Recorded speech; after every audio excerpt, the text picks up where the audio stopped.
Assalamualaikum warahmatullahi wabarakatuh. Alhamdulillah wassalatu wassalamu ala Rasulillah wa ala alihi wa ashabihi wa mawalah amma ba'.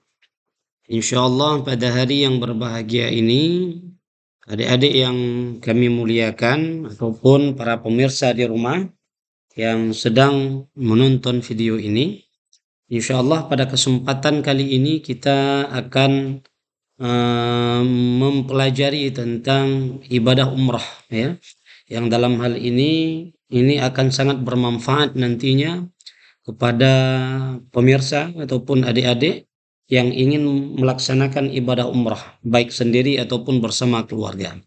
Mudah-mudahan setelah nonton video ini, insya Allah kita semua diberangkatkan dalam waktu dekat oleh Allah Subhanahu wa Ta'ala.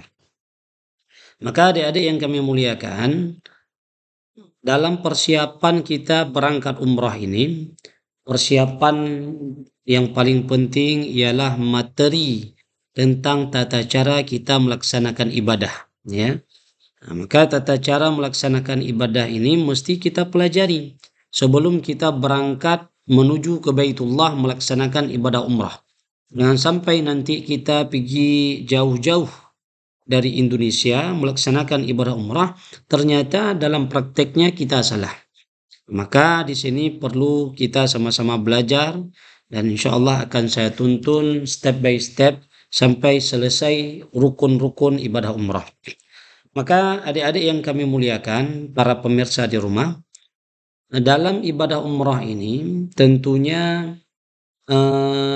kita mempelajari beberapa hal di dalamnya, di antaranya ialah pengertian, ya, pengertian tentang umrah, syarat daripada umrah, kemudian rukun wajib, ya, ataupun sunnah, kemudian tata cara melaksanakannya, begitu juga larangan. Ada pantangan-pantangan di dalamnya sehingga ada perbuatan-perbuatan yang kita tidak boleh melaksanakan ataupun mengerjakannya di saat kita melakukan umrah. Padahal sebelumnya itu diperbolehkan kepada kita. Namun di saat melaksanakan umrah, larangan ini, perbuatan tersebut boleh kita lakukan karena dilarang. Kemudian yang terakhir nanti baru kita ambil beberapa hikmah daripada pelaksanaan ibadah umrah ini. Maka adik-adik yang kami muliakan ataupun pemirsa di rumah yang sedang menonton video ini, di dalam melaksanakan umrah ini, ya, kita harus tahu bahwa umrah itu secara bahasa artinya ziarah, ya, ataupun berkunjung. Nah, makanya orang yang um, memiliki keinginan tinggi, nah, insya Allah ini dia akan diziarahkan sama Allah. Yang memiliki tekad tinggi insya Allah akan diziarahkan oleh Allah untuk pergi ke Baitullah mengunjungi baginda Rasul Shallallahu Alaihi Wasallam yang ada di kota Madinah. Tapi bagi kita yang kadang-kadang keinginan kurang, bisa jadi uang banyak tapi tidak dipanggil oleh Allah Subhanahu Wa Taala untuk berkunjung ke rumahnya.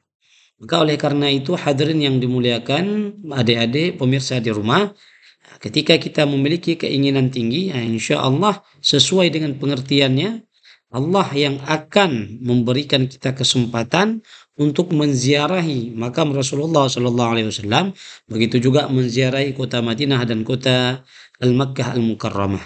Walaupun tidak ada uang yang hari ini mustahil untuk kita berangkat, tapi tidak mustahil bagi Allah Subhanahu Wa Taala untuk memberangkatkan kita.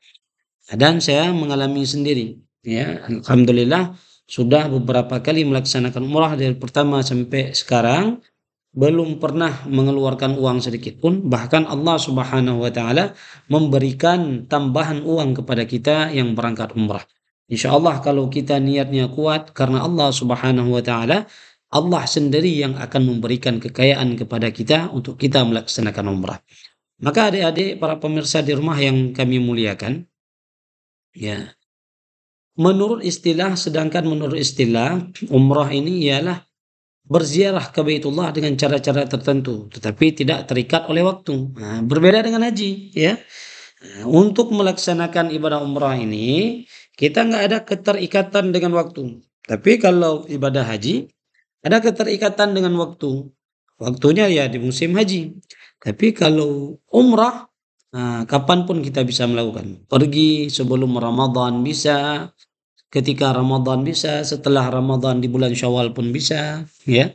Nah, maka bagi yang memiliki kesempatan untuk berangkat, nah insyaallah ziarahlah ke Baitullah. Insyaallah kita akan mendapatkan keberkahan-keberkahan daripada ibadah umrah ini. Maka adik-adik yang kami muliakan, di antara syarat, arti syarat ialah sesuatu yang berada di luar rukun.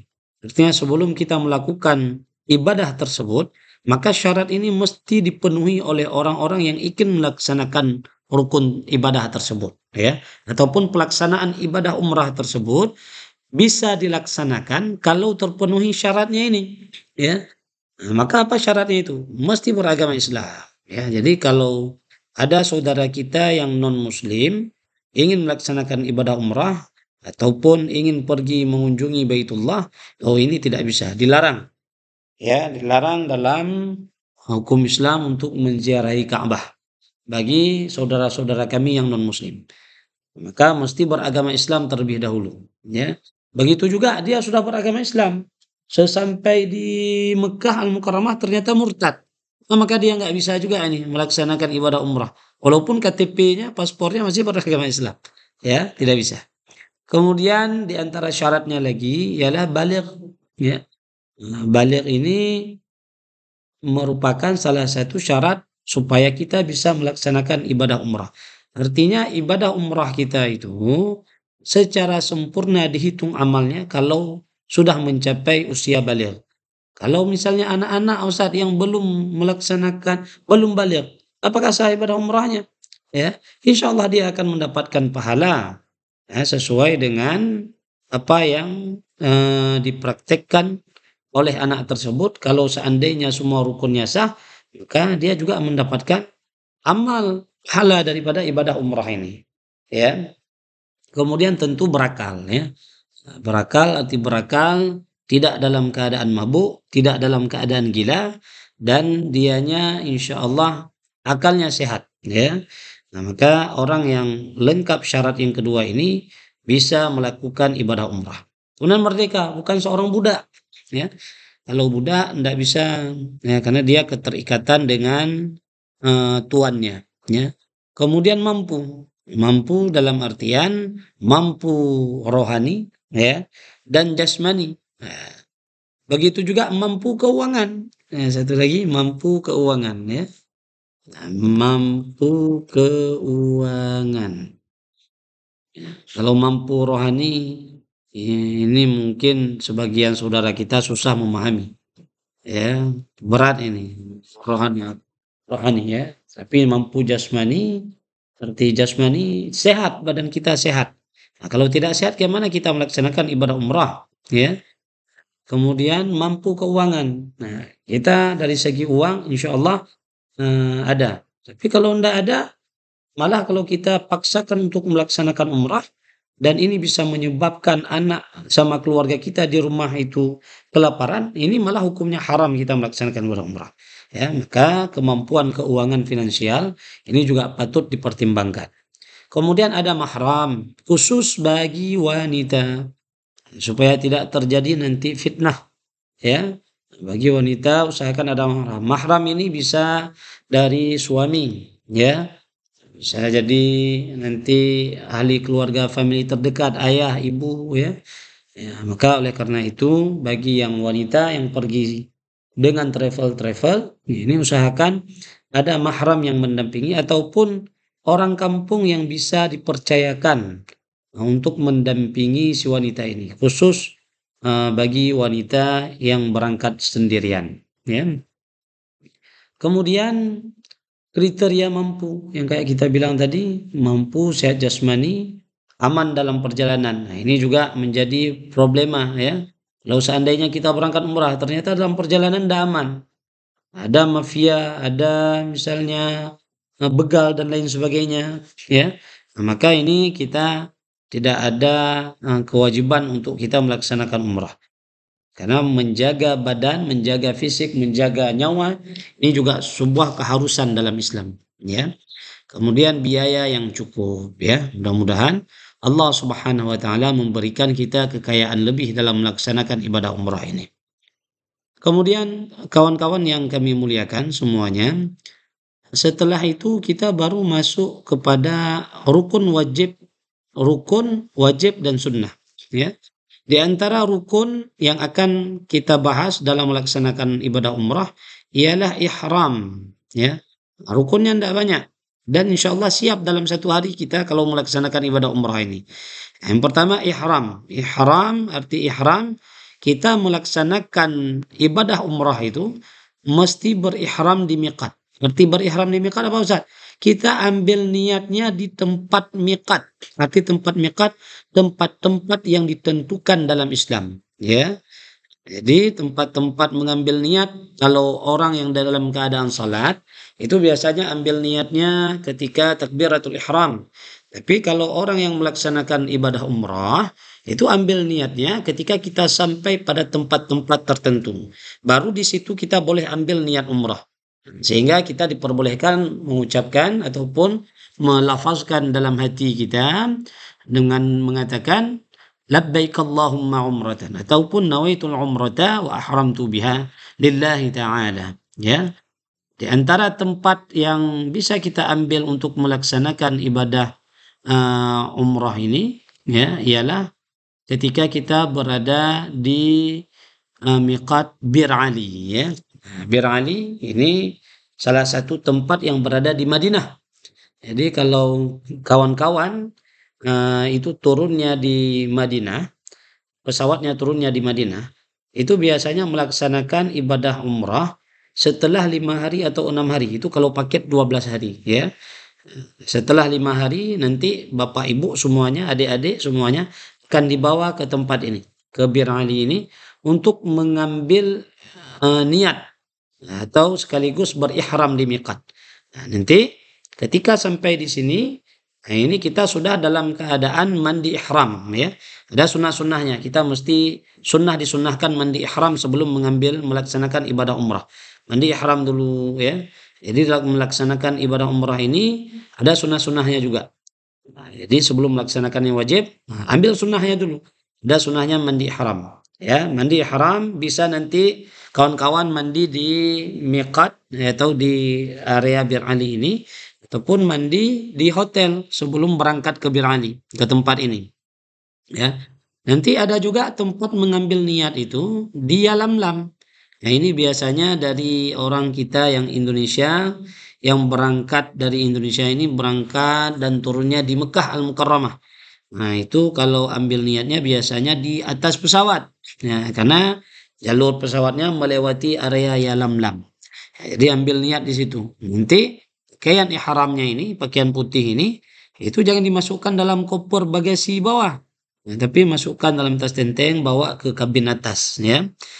Supaya nanti ketika ambil niat, ketika sampai di Yalamlam, kawan-kawan bisa memakai kain ihram ini ya. Nah, kemudian setelah itu kawan-kawan yang kami muliakan, jangan lupa niat tadi ya. Pastikan dulu semuanya sudah terbebas dari hal-hal yang diharamkan. Apa-apa Ustadz yang diharamkan? Nah, di antaranya jangan menggunakan pakaian-pakaian yang berjahit ya. Nah, kalau menggunakan pakaian-pakaian yang berjahit ini nanti akan bermasalah ya. Akan bermasalah pada ibadah umrah kawan-kawan semuanya. Artinya harus membayar dam ya, karena ada larangan-larangan. Di antaranya memakai pakaian yang berjahit bagi laki-laki. Bagi perempuan tidak jadi masalah. Bagi laki-laki tidak boleh. Jangankan pakaian di badan, memakai pakaian yang celana dalam saja tidak diperbolehkan. Ya. Nah, begitu juga pakai kaos kaki, nah, itu juga nggak boleh. Ya. Kemudian memakai alas kaki untuk menutupi mata kaki, ya ini juga terlarang ya. Kemudian menutupi kepala, ini bagi kawan-kawan kita dari Indonesia biasanya sering memakai peci ya. Maka peci ini juga menjadi sebuah hal yang dilarang ketika kita melaksanakan ibadah umrah. Nah, maka sebelum mengambil niat umrah, maka hal ini tiga ini bagi kita kaum Adam, nah ini terlepas dulu ya. bebaskan dulu dia. Jangan sampai kita sudah ambil niat, ternyata celana dalam bagi laki-laki masih ada.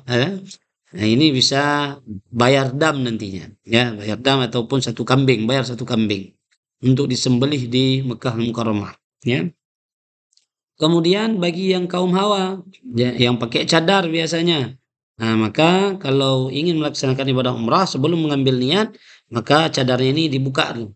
Nah, kemudian menggunakan sarung tangan, ya.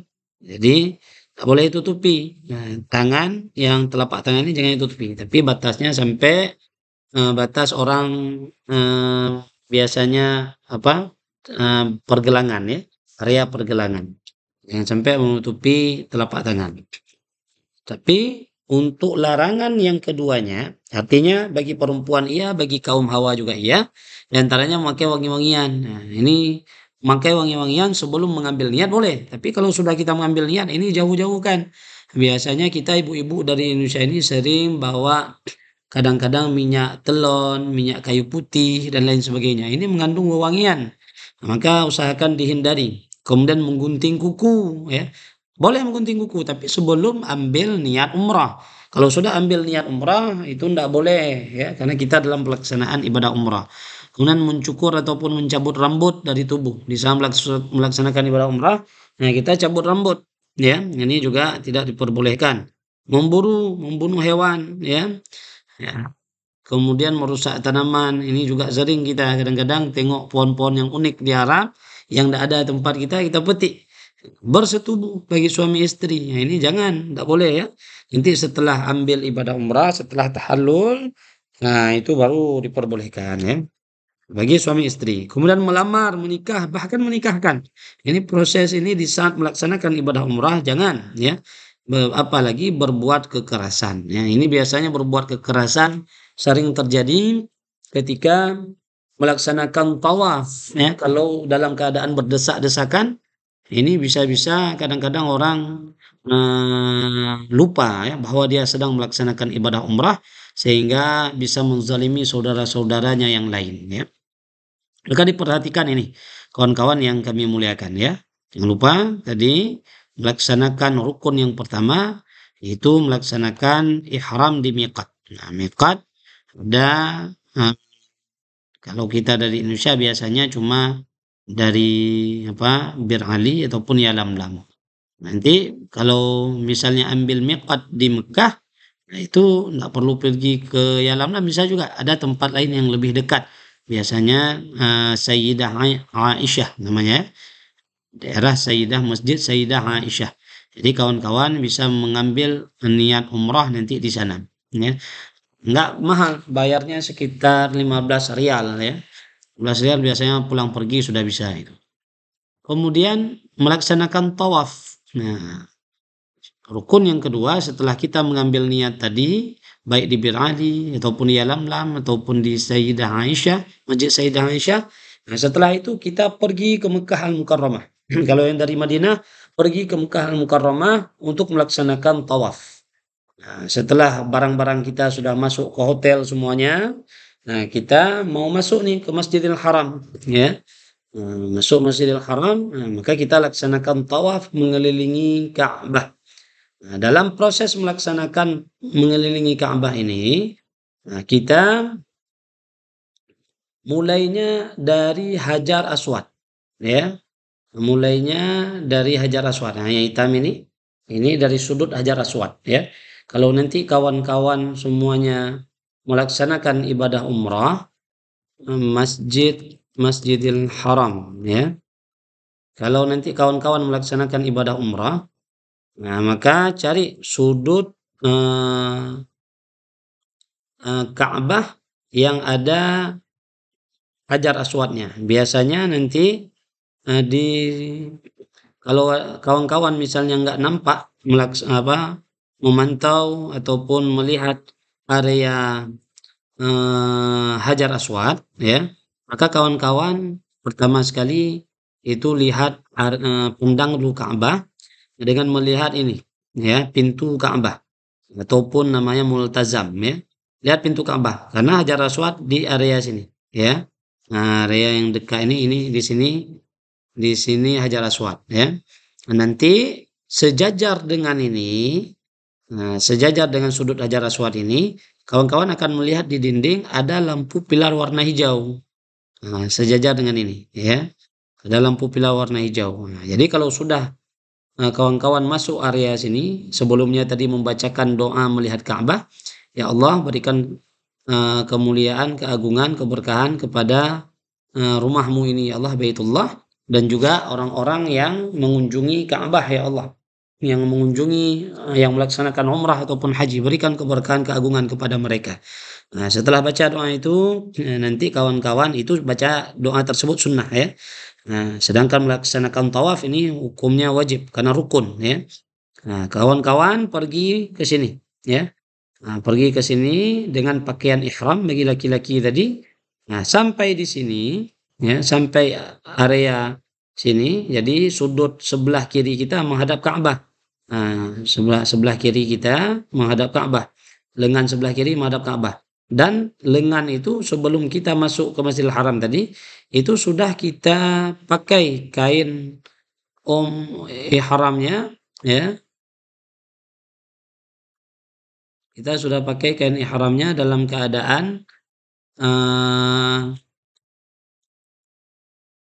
keadaan posisi terbuka ya, memakai pakaian ihram. Kawan-kawan bisa kami tunjukkan ya dari gambar. Nah, ya. Jadi waktu sudah melaksanakan ketika melaksanakan tawaf, ini pakaiannya seperti ini. Sebelah kiri terbuka, sebelah kanan tertutup. Ya. Ini terbalik nampaknya ya.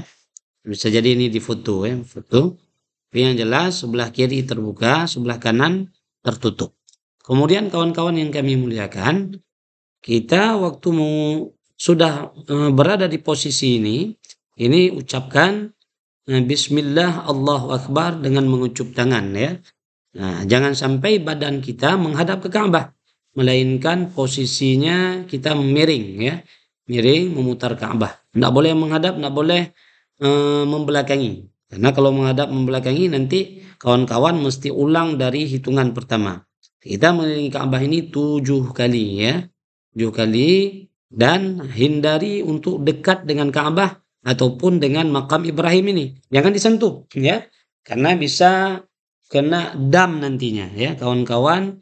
Kalau memegang hal ini, memegang Ka'bah, memegang makam Ibrahim, ini biasanya diolesi dengan minyak wangi. Kawan-kawan kalau memegang nanti bisa kena wewangian dan harus membayarkan dam ya. Jadi usahakan putarnya area ini agak jauh sedikit ya. Jangan dekat-dekat kali. Makin dekat makin berdesakan, nanti susah keluar. Nah, area sini saya pelan-pelan nggak jadi masalah. Kalau bulan Ramadan agak padat, jadi usahakan area sini putar. Ya, insya Allah selesai ya. Jadi kawan-kawan waktu putar ini apakah ada bacaan khusus ya? Ada bacaan khusus yang diajarkan oleh Rasulullah ya. Nah, di setiap putaran ada. Namun kalau kita baca dengan doa kita tidak baca apapun juga boleh ya. Namun lebih baik afdalnya kita baca doa di sini ketika putaran ini. Di putaran pertama ya, bacakan rasa syukur kita kepada Allah karena Allah sudah memanggil kita ke rumahnya untuk melaksanakan ibadah umrah.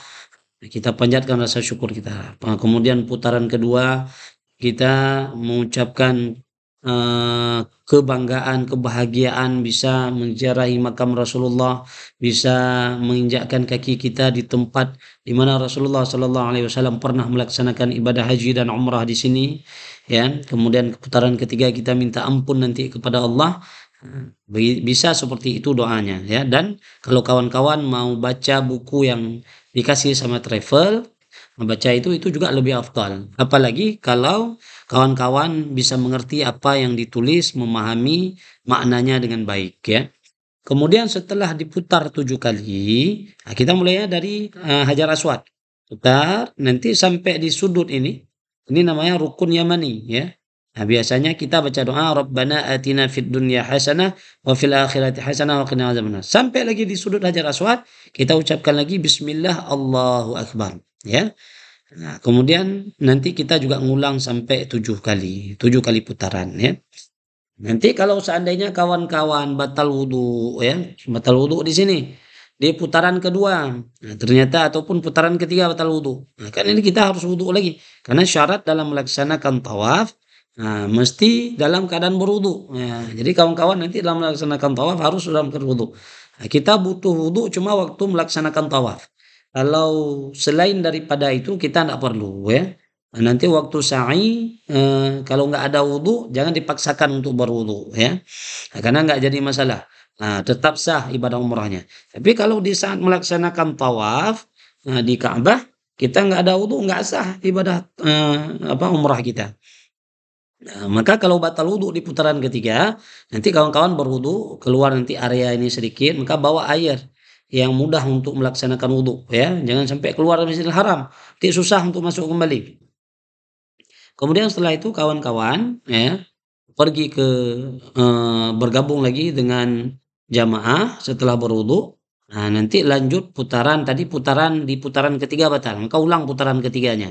Ya, dalam mazhab kita, mazhab Syafi'i, ada yang mengatakan boleh, ada yang mengatakan nggak boleh. Tapi dua-duanya bisa kita pegang ya. Nah, jadi ambil yang lebih meringankan kita dalam melaksanakan ibadah umrah. Tidak perlu kita ulang dari awal, tapi bisa kita lanjut dari putaran yang ketiga yang kita gagal tadi. Ulang lagi tetap dari sudut Hajar Aswad. Setelah itu ambil sunnahnya. Setelah selesai melaksanakan ibadah tawaf, nanti ambil sunnahnya. Apa sunnahnya Ustaz?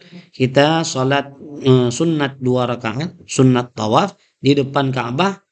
Lebih bagus itu kita menghadap area multazam ya, dinding yang ada pintu Ka'bahnya. Karena di sini ini area mustajabnya doa ya. Jadi kawan-kawan usahakan berdiri area sini. Jangan dekat-dekat sini nanti ditabrak sama orang-orang yang melaksanakan tawaf. Jadi agak lebih jauh sedikit. Ya. Kemudian setelah itu kawan-kawan yang kami muliakan ya, baru nanti setelah itu setelah memanjatkan doa ya, setelah melaksanakan salat sunat tawaf, membacakan doa ya. Kemudian nanti di area sudut ini ada pintu menuju ke sa'i. Ya, baina Safa wal Marwah biasanya ada disediakan tempat minum air Zam-Zam ya. Nah, jadi kawan-kawan juga ambil sunnah itu untuk minum air Zam-Zam.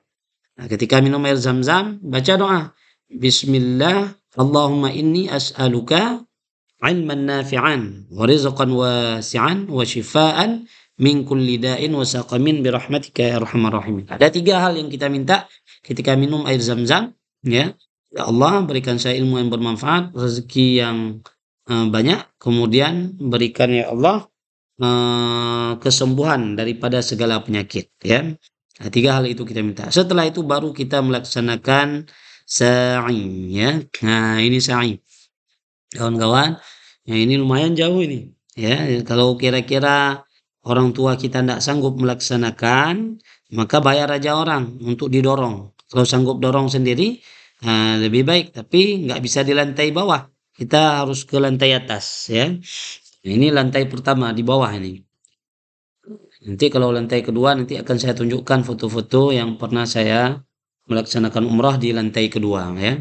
Ini lantai pertama. Di kawan-kawan, lantai pertama ini di ujung sini dan ujung sana. Ini agak menanjak karena memang ini area bukit ya. Area bukit yang sudah di semen ya. Jadi agak menanjak. Kalau kita badannya besar, jadi waktu menanjak ini agak susah kita naik ya. Saya bisa keram kaki kita. Jadi pelan-pelan, nggak usah dipaksakan, pelan-pelan insya Allah selesai. Putar 7 kali ya. Mulai dari Safa, sini Marwah ya. Sini Safa, sini Marwah. Dari Bukit Safa ini kita menuju Marwah. Nah, sekali. Nanti dari Marwah pulang lagi ke Safa. Nah, ini dihitung lagi sekali ya. Jadi 1, 2, 3, 4, 5, 6, 7. Berakhirnya di Marwah ya. Berakhirnya di Marwah. Jadi 7 kali kita memutar area Safa dan Marwah melaksanakan sa'i ya. Kemudian ada beberapa hal nanti waktu kita melaksanakan sa'i, di antaranya ketika kawan-kawan melewati pilar lampu warna hijau ini ya. Ketika melewati lampu pilar warna hijau ini, bagi kawan-kawan yang kaum Adam ya, yang kaum Adam eee, ini usahakan nanti ketika melewati lampu pilar warna hijau ini baca, doa Rabbighfir warham wa'fu wa takarram wa tajawaz 'amma ta'lam innaka ta'lamu ma la na'lam innaka antallahul a'azzul akram, ya. Baca itu. Ustaz, kenapa ini jamaahnya menghadap ke area laptop kita nih Ustaz? Berarti mereka ini menuju marwah Ustaz? Enggak, ini nampaknya orang baru siap salat wajib ini. Yang baru siap salat wajib, ya. Karena, kenapa saya bilang sudut sini marwah, Safa, sedangkan yang jauh ini marwah, karena ini, eee, lampu pilar warna hijau ini lebih dekat ke Safa daripada ke marwah, ya. Maka kawan-kawan nanti ini lagi menghadap ke Ka'bah, area ke Ka'bah, maka ini kan sudutnya miring, yang diri duduknya sudutnya miring. Nah, dia menghadap ke Ka'bah. Nah, maka kawan-kawan yang kami muliakan, nanti di sini waktu kita melaksanakan sa'i boleh baca doa apapun ya, baik yang ada di buku panduan yang dikasih sama travel ataupun tidak, ataupun kita bisa bersolawat ataupun zikir dalam hati, nggak jadi masalah. Minum, makan boleh Ustaz, boleh. Nggak ada wudhu boleh Ustaz, boleh. Kemudian yang penting kita melaksanakan sa'i ini, putar kita 7 kali, kita mulai dari Shafa, kita ucapkan bismillahi bima bada'allahu bihi wa rasuluh. Kemudian nanti setelah itu, setelah kita putar 7 kali, baru kita melaksanakan tahallul. Tahallul ini kawan-kawan yang kami muliakan, ya, menggunting rambut sekurang-kurangnya 3 helai ya. Nah, 3 helai cukup. Ya, jadi ambil rambut nanti potong pakai gunting ya. 3 helai. Jadi setelah itu selesailah kita melaksanakan ibadah umrah. Artinya ketertiban, tertib kita melaksanakan ihram dulu, kemudian baru tawaf, kemudian sa'i, kemudian baru tahallul yang terakhir ya. Bagi kawan-kawan yang nggak mau gunting di area sa'i, nggak jadi masalah. Tapi selama belum melaksanakan tahallul, maka dijaga diri untuk tidak melakukan hal-hal yang dipantang tadi. Nah, khawatir kita takut melaksanakan ini nanti. Ya, bisa jadi kadang nanti putus bulu hidung, ya, putus rambut, macam lain sebagainya kita tarik macam ya. Nah, maka usahakan hindari hal-hal yang dapat merusak ataupun memberikan kejanggalan pada ibadah umrah kita. Ya, nah, itu saja mungkin yang dapat kami sampaikan untuk rukun umrah ya. Kemudian di antara wajib umrah ialah melakukan ihram ketika hendak memasuki miqat. Ini juga sudah kita bilang tadi, bertahallul dengan menggundul atau memotong sebagian rambut. Jadi yang menggundul, nah itu nanti waktu melaksanakan tahallul baca doa sedikit ya. Cara apa doa yang Ustaz? Ya Allah, jadikan rambut saya ini bercahaya di yaumil qiyamah kelak. Baca doa waktu melaksanakan tahallul ya. Ini waktu tahallul ini laksanakan setelah sa'i ya. Kemudian niatkan untuk melaksanakan tahallul, potong 3 helai rambut ya. Kemudian ini kalau sudah itu dilaksanakan, boleh kawan-kawan melaksanakan ambil sunnah lainnya. Di antaranya ialah melaksanakan sunnah sa'i ya. Setelah melaksanakan sa'i tadi ataupun melaksanakan sunnah membaca doa ya, baca doa setelah kita melaksanakan ibadah umrah ya. Insyaallah dengan izin Allah selamat kita melaksanakan ibadah umrah dengan tertib semuanya. Amin amin ya rabbal alamin. Kemudian kita akhiri dengan mengambil beberapa hikmah. Di antara hikmah umrah ini ialah kita bentuk penyerahan diri kepada Allah. Dengan kita melaksanakan umrah, hati kita lebih khusyuk, lebih tawadhu, lebih dekat lagi kepada Allah, kemudian memperkuat keimanan, kemudian bisa memperkuat ukhuwah Islamiyah, karena waktu kita berangkat umrah ini dari travel saja kita sudah mengenal orang-orang yang sebelumnya tidak pernah kita kenal ya. Jadi bertambah saudara lagi, menumbuhkan rasa rela berkorban ya. Nah, kita tengok orang lemah, itu sangat mudah untuk kita membantunya. Kemudian memberikan ketenangan batin ya.